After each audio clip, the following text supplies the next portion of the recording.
Police की नाअहली है या वजह कुछ और। 18 रोज पहले अगवा होने वाले बच्चे को पुलिस बाजियाब ना करवा सकी। गोजरा तफसीलात के मुताबिक मोहल्ला अंसार कॉलोनी के रहायशी 13 साल नौजवान नसीर वल्द मोहम्मद यासीन को बाजियाब ना करवा सकी और ना ही कोई मुकदमा दर्ज किया गया। आज 18 दिन गुजर गए, हमारा बच्चा लापता हुआ है, लेकिन थाना सिटी पुलिस टाल मटोल कर रही है।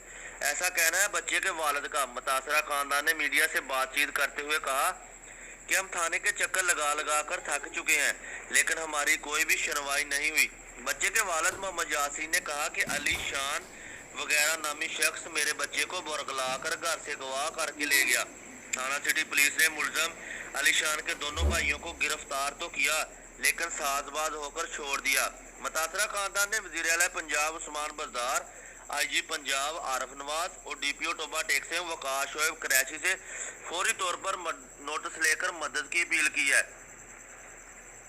हमें इंसाफ दिया जाए। कैमरामैन आसिफ के साथ मनासर सदीक, एहसास न्यूज, गोजरा।